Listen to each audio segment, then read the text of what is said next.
Tuesday, March 14th, 2017 here on the Patriots Beat podcast. On this episode, we break down all the craziness from this past weekend with the signing of Gilmore, the possible trade of Malcolm Butler, the actual trading of Brandin Cooks, and much, much more. We also welcome in Ben Volin of the Boston Globe to help us sort through all of the chaos on this episode of the Patriots Beat podcast. This is Larry H. Russell speaking on behalf of the network, thanking you once again for downloading the Patriots Beat podcast here on CLNS Radio, the leading online provider of audio-video coverage for New England professional sports. Download the free CLNS Radio mobile app for your iPhone or Android for immediate and convenient access to all the content available on the CLNS Radio YouTube channel, podcasting network, and clnsradio.com. Now, on to another edition of Patriots Beat. Take it away, Harris. Hello, everybody, and welcome to this episode of the Patriots Beat podcast. I am your host, as always, Harris Rubenstein. You can find us on Twitter at CLNS Radio and find us on Facebook at facebook.com/CLNS fans. Holy cow. What a weekend for the New England Patriots. Oh, my goodness. So many things to go over, so many things to discuss, so many things that will be happening over the next couple weeks, and we just have so much time to break them all down. So let's get right into this. Like I said, I'll bring on Ben Volin later to talk about a little action, especially everything that's going on, and we'll get his behind-the-scenes interpretations of everything that's going on. But let's quickly just start with the number one topic of the weekend. The New England Patriots. Actually, Jesus, what is the number one topic of the weekend? I say the number one topic of the weekend for the Patriots is the fact that they traded their first round pick and third round pick for Brandin Cooks and a fourth round pick. Now, let me make this clear. I love this trade. I think that Brandin Cooks is an incredible receiver. This is incredible for my fantasy team who has him as a franchise player. It's great for the future of the Patriots offense, and it's also really good for the current Patriots offense, which I have to say is usually a decent challenge, is to be able to fund both. But I think Brandin Cooks is going to be a delicious fit in this offense. He, will add a nice element to the field, an element of speed that they haven't had in a very long time. A guy who can not only stretch the field, but run a lot of other routes as well. I kind of see him as a Julian Edelman combined with Chris Hogan kind of receiver, a kind of guy they really haven't had in a long time. So we'll see what happens with Brandin Cooks and how they decide to use him. I love the trade. I think the first-round pick is perfect. Is like a perfectly fine price for him. With Brandin Cooks, you're getting a 23-year-old wide receiver with 3 years under his belt. I believe he's at 1,000 yards every single season. He's had a decent amount of touchdowns. He's just. If you're telling me that we can draft Brandin Cooks with our first-round pick, I mean, that's still a good pick at 32, is to basically draft Brandin Cooks. So I'm a big fan of this trade. I think it was the right trade. I think them not trading Malcolm Butler for him was really intelligent. And I think the first-round pick is a fine price for a fine wide receiver. So after that, before that, I should say, they signed Stephon Gilmore, 5 years, $65 million, I believe it was, with about $40 million guaranteed.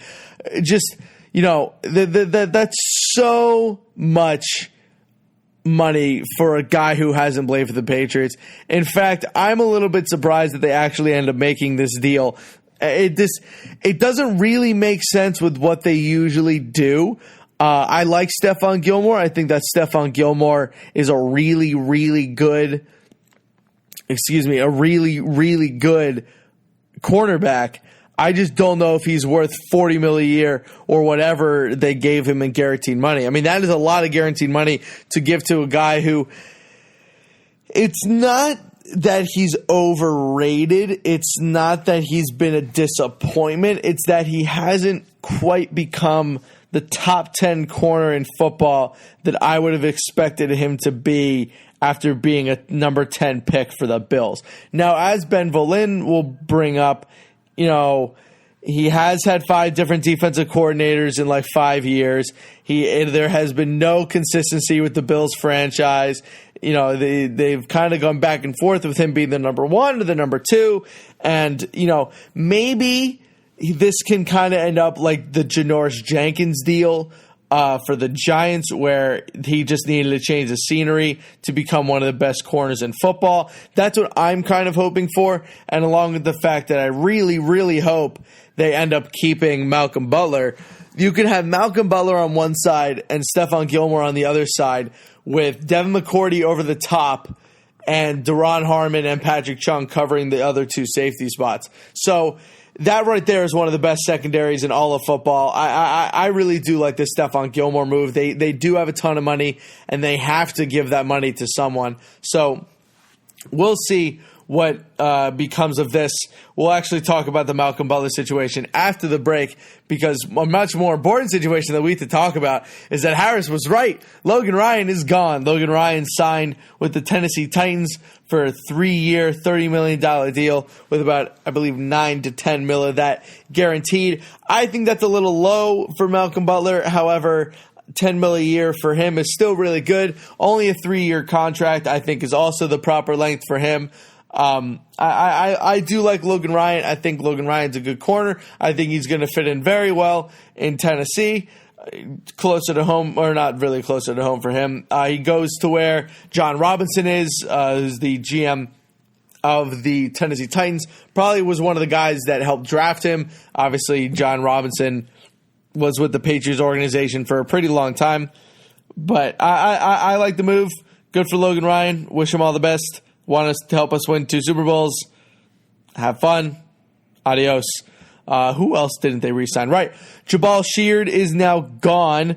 Jabal Sheard is now with the Indianapolis Colts on a 3-year contract. Again, all the best to him. Good luck. You probably weren't going to be on the team next year. Couldn't really imagine them re-signing you. They did bring back Daron Harmon, 4 years, $20 million deal. I want to say it was $7 million guaranteed. I really do not remember what his guaranteed money was. But Daron Harmon, excuse me. Excuse me, I'm tired over here. Daron Harmon, yes, is back in the New England Patriots with that 4-year, $20 million deal. I think that is both a very good deal, the correct deal, the right move to bring him back. I know that Felger and Maz, or whoever gives a crap about what they talk about anymore, did not want to bring them back, but he's back. Good move. I just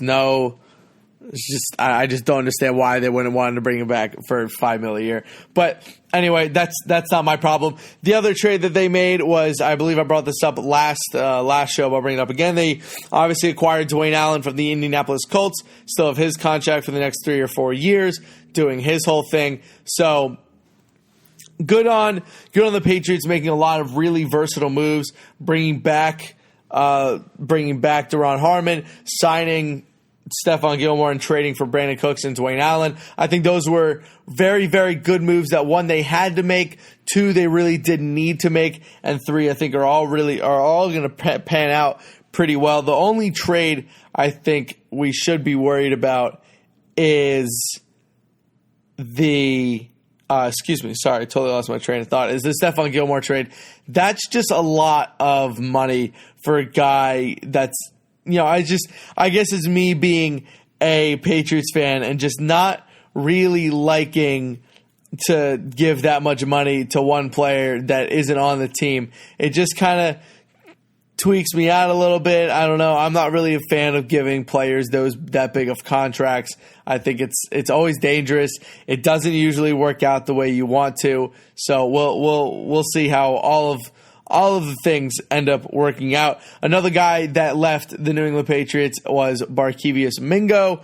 Barkevious Mingo also signed with the Colts on a 1-year, $2.5 million deal. But I'm going to take a quick break.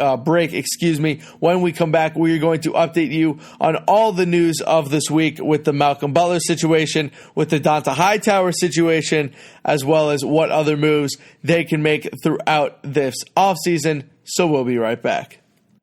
Hey guys, it's time to talk to you about the boatload of money you can make this week betting at mybookie.ag. If you haven't checked them out, this is the perfect time to get into action because the madness of March is here. Lay down some money and score big on college hoops. Join me and thousands of online players and start betting at mybookie.ag. Are you sick and tired of getting the runaround when you ask for a payout? Come join MyBookie today. I would only recommend a service that's been so good to me and my listeners. That's why I urge you to make your way to MyBookie. You win, they pay fast without any hassles. You're wasting your time betting anywhere else. They even have in-game live betting so you can place a bet after tip-off. That's right. If you join with $100, you'll get an extra $50 bankroll to play with their new feature of with their matching your first deposit with a 50% bonus. Use my promo code PATS50 to activate the offer. Visit MyBookie today or call 844-900-BETS.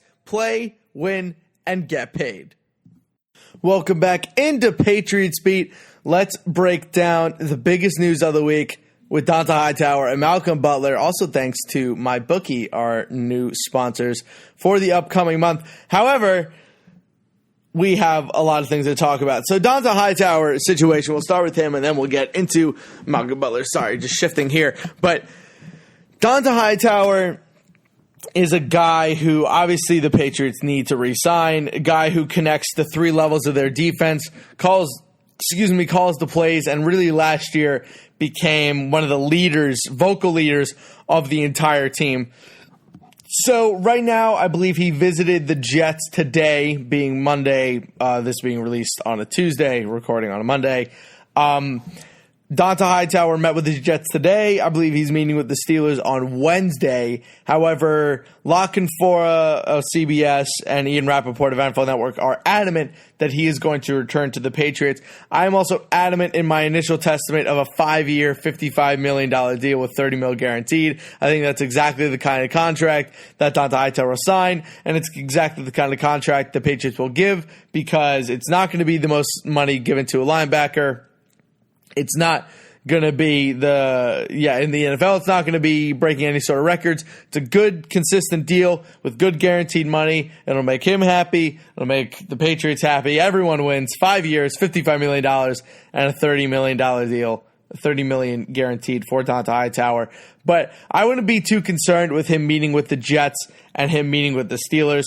The Jets, I would be a teeny bit worried about because if he does end up signing with the New York Jets, that could be really, really bad for the Pats. Obviously losing one of the best players on your defense to a division rival, also to a division rival that will include birthday cupcakes in a pitch. Yeah, I don't know if anyone saw that on Twitter, but Adam Schefter said that the Jets pulled out birthday cupcakes because yesterday was Donta Hightower and are pulling out all the stops to sign him. So it is worrisome. I mean, him leaving for the New York Jets would be quite the coup if you're NYJ. But I just really can't see Donta Hightower leaving the Pats to go to a dysfunctional team like the New York Jets. It might just happen. Maybe he's just looking for the most money. So we'll see what the Jets decide to offer Donta Hightower. I would still expect him to be back, but you never know what a team with a ton of cap room is willing to give to a guy if they're desperate to take him away from the Patriots. So moving on from him, let's talk about this Malcolm Butler situation. So the Malcolm Butler situation currently stands as this.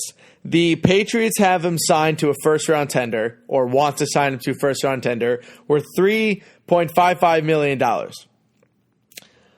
Malcolm Butler feels he is not worth that and wants more money. The Patriots say, no, we're not paying you that much money, but then go out and sign Stephon Gilmore for the amount of money that Malcolm Butler originally wanted. So now Malcolm Butler is angry at the Patriots for not paying him that much money, and the Patriots are angry at Malcolm Butler for wanting that much money and not just signing the tender. But the Patriots can't do anything with Malcolm Butler until he signs the tender because they can't trade him until he signs tender. So the Malcolm Butler situation is one massive SHIT show, and it's getting on my nerves and it's getting on the nerves of everyone else because I understand Malcolm Butler wanting to get paid. However, he is a restricted free agent. If, I understand that his camp are not traveling around to people and saying, hey, you should sign us to a big, long deal, and also give the Patriots a first-round pick, which nobody's going to do. So the Patriots have all the leverage here, and they can say, we're just going to wait to give you a deal until next year. If you hold out, you hold out. We don't really lose any money because we signed Stephon Gilmore. But I guarantee you they're going to sell and be like, look, come back, spend a year with Stephon Gilmore, have a sick year, and then go away. Probably sign with someone else, or let us tweet you. Let us trade you, and we'll go from there. I would love to see Malcolm Butler team up with Stephon Gilmore. I think Stephon Gilmore plus Malcolm Butler equals best 1-2 corner punch, maybe in the entire NFL, outside of only Aqib Talib and Chris Harris, because I just don't think you're going to be able to beat both of those. So we'll see what happens with the Malcolm Butler situation as these weeks go on. It's going to be a really interesting situation to keep track of, simply because we just have no idea what is going to happen here. Because if someone does decide to sign Malcolm Butler, they're going to have to give the Patriots a first-round pick. So, and if they it's a total crap show. I do feel bad for Malcolm Butler. I totally understand that he wants to get paid and wants to be, given the proper amount of money for the proper amount of work that he's done for this franchise. He's been a model citizen. He's done everything super well. I mean, he's been a great corner. He's helped to win 2 Super Bowls. So we will see what happens. We will see what happens over the next couple of weeks with the Malcolm Butler situation as we try to solidify the starting secondary for the New England Patriots. Sorry, I just saw a tweet come upon my tweet deck here that the MBTA is considering eliminating all weekend commuter rail service for 1 year to balance their budget. And I just feel so bad for the people of Boston because the MBTA is so bad. All right, sorry, moving on from that. So we've talked about Dont'a Hightower. We've talked about Malcolm Butler. Now I want to break down how exactly the New England Patriots are going to get a first-round pick or a second-round pick back, as well as who we're going to see the Patriots maybe trade over the next couple of weeks. So first things first, how are the Patriots going to get a first-round pick back? Well, the only way they're going to get a first-round pick back is if they trade one of 2 people, and those 1 of 2 people is Malcolm Butler, and the other person is obviously Jimmy Garoppolo. Now, Adam Schefter has been adamant this entire offseason that the Patriots are not trading not trading Jimmy Garoppolo for anything. It's not happening. No, don't be crazy. He's not getting traded. It's not happening. I am willing to admit that as well. I don't believe the Patriots are actually going to trade Jimmy Garoppolo. I think they're really leaning towards keeping him. There's no reason for them not to. They could trade him and get a nice hefty amount from a team like the Browns. It just seems like it wouldn't really be worth it for either side, especially since still tired, especially since it seems as if the Patriots view Garoppolo as the obvious replacement to Tom Brady when Tom Brady officially retires. I don't have a problem with it. I think I think it's a great decision to keep him. I think it'd be a great decision to trade him. It all depends on what they really think of him, on what they think of Jacoby Brissett, what they think of how long Tom Brady is going to play. So if they're keeping Garoppolo, it makes you think that maybe Tom Brady only has 1 or 2 years left. But however, trading him would admit that they just really have no idea how much longer Brady is going to play for. So I don't have a problem with it. I say keep him. I say he's way more valuable than anything they could possibly. I just don't have a problem with them not trading him. But that's the only way they're going to be able to get a first-round pick back. So it seems as if for the second year in a row, the Patriots will not have a first-round pick. I don't have a problem with it. They're not a team that needs crazy young talent. They can still have third, fourth, and third picks and beyond to draft it. Second-round pick, however, here is an idea. Here we go. This is something fun. don't be surprised if we start to hear that there's a wide receiver or an offensive lineman on the trade block. I don't know why. I don't know who it's going to be, but whenever they start trading people, it kind of just comes out of nowhere. So if they're going to trade someone, I think it's going to come from the offensive line or the wide receiver core. We'll see. I have no sources on this. This is simply my intuition with how this Patriots team usually does business. So we will see how the rest of the offseason goes. But that's going to do it for me. We're going to bring in Ben Volin to help me get another angle at the rest of the events of this past week. So you guys will have me back on Friday, and we'll be breaking down that week's news as well. So stay tuned for Ben Volin, and we'll be right back. Not all ingredients are created equal. Fresh, high-quality ingredients make a real difference, so it's important to know where your food comes from. I know that me personally, when I was living in a college dorm, I used Blue Apron in order to get my fresh ingredients so that me and my roommate Jack could cook up some nice meals, maybe some fresh steaks, maybe some good chili, some quality stuff. And it's also a very fun holiday gift, so maybe for a nice Valentine's Day gift or a nice birthday gift coming up, I wouldn't give it to a girlfriend. Obviously, Blue Apron would be a little rough, but give it to a family member. Maybe they can get some high-quality ingredients in their life. For less than $10 per meal, Blue Apron delivers seasonal recipes along with pre-portioned ingredients to make delicious home-cooked meals. Blue Apron knows that when you cook with incredible ingredients, you make incredible meals, so they set the highest quality standards for their community of artisanal suppliers, family-run farms, fisheries, and ranchers. Whether it's Japanese ramen noodles, wild-caught Alaskan salmon, or heirloom tomatoes, Blue Apron is bringing you the best. So check out this week's menu. Get your first 3 meals free with free shipping. Go to blueapron.com/Patriots. You will love how good it feels and tastes to create incredible home-cooked meals with Blue Apron, so don't wait. That's blueapron.com/Patriots. Blue Apron, a better way to cook. Welcome back into Patriots Beat. It is now time for our featured guest segment. This week we are very happy to welcome back in Ben Volin, the NFL and Patriots beat writer for the Boston Globe. Ben, this has been the craziest free agency weekend I think we've had from the Patriots in a couple of years now.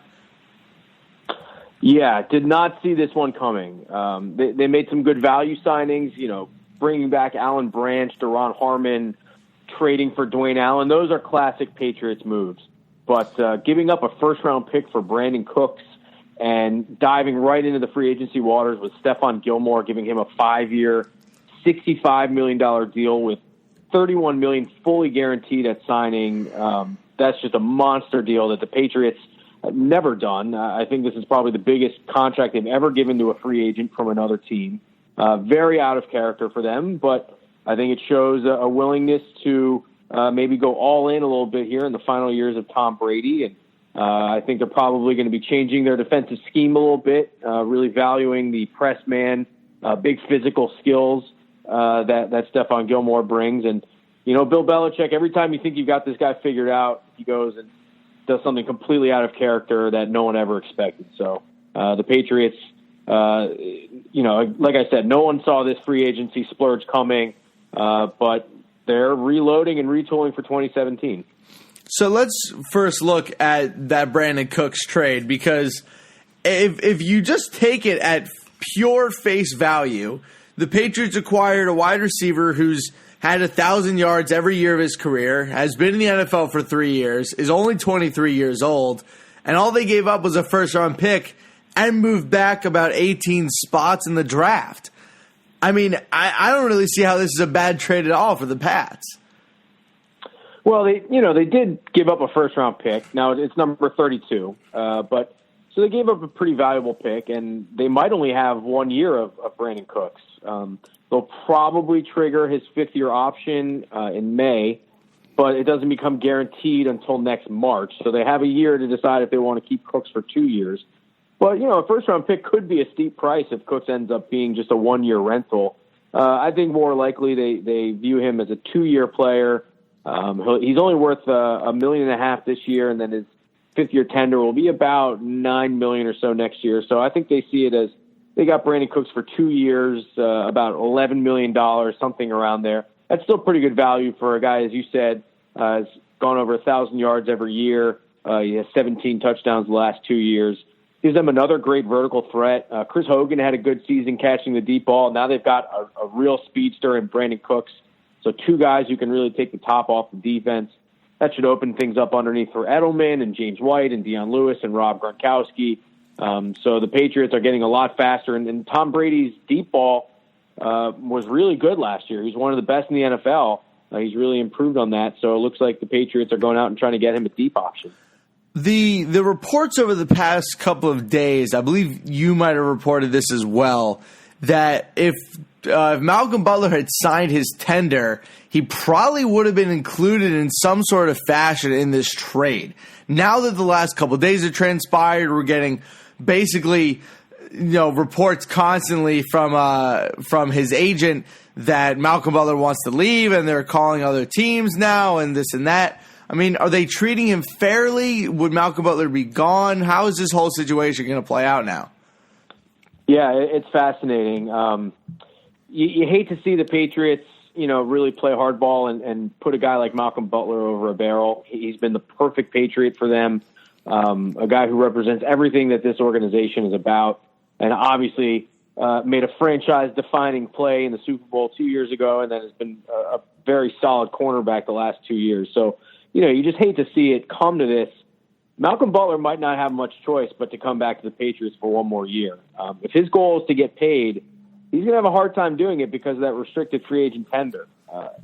I have a very hard time seeing a team want to give him a big contract and give up a first-round pick. That's what it would require if they sign him to a free agent deal here. No first-round restricted free agent has ever changed teams, I think, since Lavernius Coles back in 2003. So it's one thing to give a guy a big contract, but to also include a first-round pick, that's going to prevent teams from signing him. Well, then he could try to work out a trade, but the Patriots aren't going to want to trade him unless they get that first-round pick back. Obviously, they value him pretty highly. And again, you run into the same problem. Is a team going to want to give Butler a big contract and trade a first-round pick to the Patriots?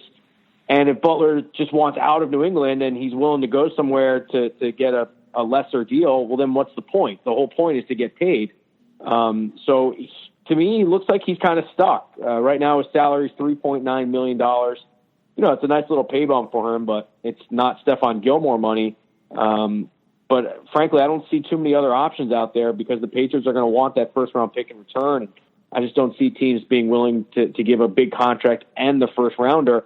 And then, people will say, well, they'll have to trade him because he's going to bring a bad attitude to the Patriots. Well, if his goal is to get paid, being a sourpuss is not the way to do it. The Patriots will just bench him, and that'll really ruin his value for next year when he hits the free agency market as an unrestricted free agent. So his best play might be just to suck it up and come back to New England for one more year, play well, keep his mouth shut, and then hope to score big as an unrestricted free agent next year. That's also probably the best case scenario for the Pats. I understand that Malcolm Butler obviously wants the same amount of money that Gilmore has, and let's say he does come back for another year, but are the Patriots even going to pay him this kind of contract after that, or do you think he'd be gone? I think eventually he'd be gone. I think the Patriots have made it clear that they don't value Malcolm Butler as a number one cornerback. They value Stephon Gilmore. I think they view Butler as a good corner, a nice number two, maybe a 2+ or a 1-, but not a pure number one corner. They made that, I think, abundantly clear with how they went out and paid this big money for Gilmore, but they're playing hardball with Butler. So right now, I think if they can get a first-round pick for him, I think they trade him in a heartbeat. Just not sure that they're going to get that offer because, like I said, the team would have to give him the contract and the first-round pick. That's a lot of compensation for one player. The Patriots are also, sending the message to the rest of the league. We don't view Malcolm Butler as a number one corner, so that's going to hurt his value. I think what happens is he probably comes back. Like I said, he comes back and plays for one more year, and then he probably walks away in free agency, and the Patriots collect a third-round compensatory pick. That seems to be the likely scenario with the way things are playing out right now. So, and also looking at this Stephon Gilmore contract, like you said, that is a lot of money to give to one player, especially a corner who, in my book at least, hasn't really disappointed since he's come into the NFL, but certainly hasn't been the 13th or 10th overall pick, whatever he was, out of the draft. What do you think they see in Gilmore that maybe the Bills didn't? Why did they dole out so much money for this guy? Yeah, they must have really liked him for a long time, and they know him well because they played Gilmore, I think, 8 times in his 5 years. I think he missed a couple games, but he's been out there for the most part. I mean, he was the number 10 overall pick for a reason. His combination of size and athleticism is tough to match. The kid is 6'1", has really long 31-inch arms, good physical receiver corner, can jam you at the line of scrimmage. He also runs really well. He ran track in high school, ran, I think, a 4.4, somewhere in that range at the combine. So he's big, he's long, and he can run. Those are attributes that are hard to find in a cornerback. And you're right, he was inconsistent with the Bills, had a pretty rough first half of last season, turned it on, was much better over the second half of the season. But this is a kid who's played for 5 defensive coordinators in 5 years. Like, no consistency with the coaching staff whatsoever. You know, every year it's a new coordinator wanting to do new things. It takes a little while to pick up on the nuances and what the coaching staff is asking you to do. So I think this is someone that the Patriots, they value his attributes, and they say, forget what happened in Buffalo. We can bring him in here, and we can make him a very productive player. Now, he has not done well at all in off coverage and in zone coverage. He's very good at jamming guys and playing press at the line of scrimmage. But we all know how the Patriots like to be versatile on defense. His play recognition has not been great in zone coverage, so it'll be very interesting to see how the Patriots use him. But assuming they just want to put him up at the line of scrimmage and disrupt receivers, and now they have someone who can, man up with a Demaryius Thomas and a Julio Jones. They were using Logan Ryan in that role the last few years, and he did pretty well. But I think they like having a bigger corner like Stephon Gilmore to do that. So let's move into the biggest topic of the weekend so far. And for one weekend, it's finally not trading Jimmy Garoppolo. It is this whole Donta Hightower contract cabuttal. Jason La Canfora and Ian Rappaport will not stop reporting that no matter what happens, Donta Hightower is going to end up going back to the Patriots. I tend to believe them. I tend to believe that Donta Hightower is coming back. However, meeting with the Jets today and now a meeting with the Steelers, I believe tomorrow or the next day, I don't know. It's a lot of teams and a lot of days. Do you see him end up coming back, or what do you think? Yeah, I do think that ultimately he'll probably find, if not the best offer in New England, certainly the best situation. They might, another team might offer a little more money, but Hightower is very comfortable here in New England. The Belichick's program is very similar to what he came from in college with Nick Saban, so he feels like it's been home for him, and he feels very comfortable here. So unless he just gets blown away by an offer, I think he comes back, and frankly, I don't see it happening. I think Hightower has more value for the Patriots than he does for other teams. He's not your traditional linebacker. He's not a quick, fast guy. He's not a pass rusher like Von Miller. He's an interior pass rusher, and he's pretty good at getting to the quarterback, but there aren't too many teams that use 270-pound inside linebackers like that. He's the captain of the defense here. He wears the green dot and gets guys lined up. That's pretty important, but, for other teams wanting to sign a linebacker, they want Jamie Collins. They want the fast, athletic guy who can jump through the ceiling. And that's not Donta Hightower. He's more of a physical bruiser, not great in pass coverage. So Hightower wants Jamie Collins money, $26 million over 2 years, but I don't think he's been getting the offers that he wants.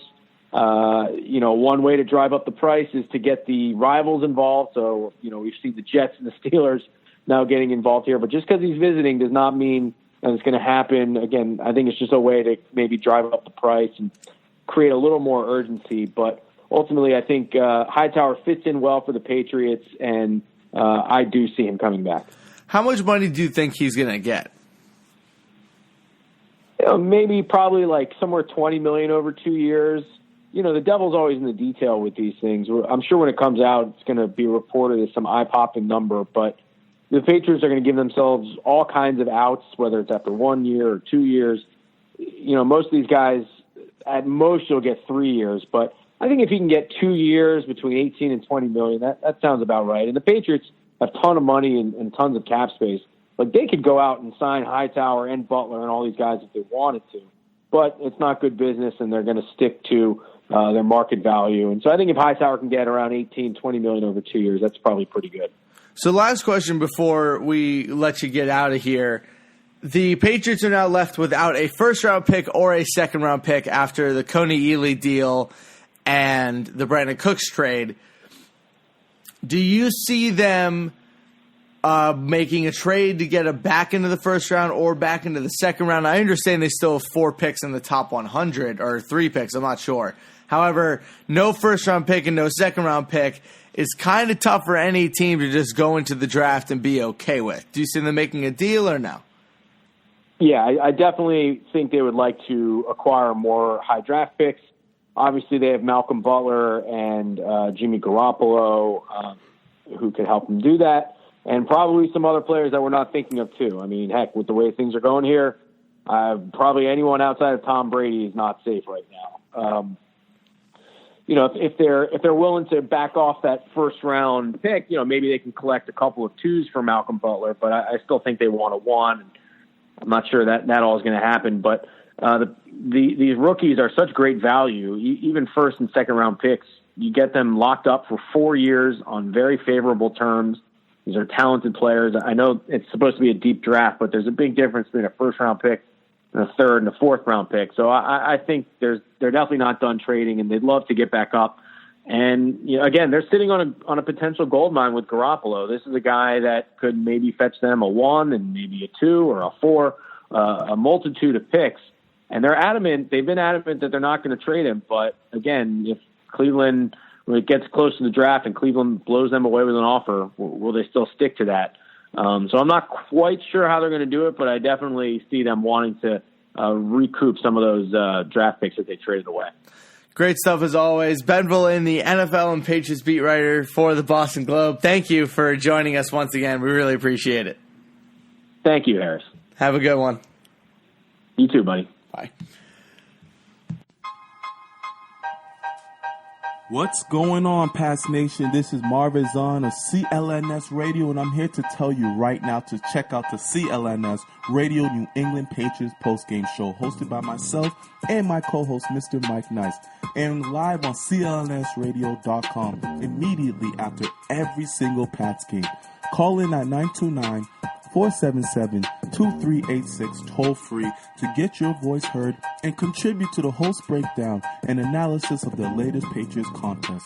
We also got the stars and sorries of the day, Twitter posts for the play of the game, and everything else that is going on with the 4-time Super Bowl champions. Subscribe to the CLNS Radio New England Patriots postgame show on iTunes and Stitcher, and the best way, download the free CLNS Radio mobile app for on-demand listening anytime, any place, anywhere.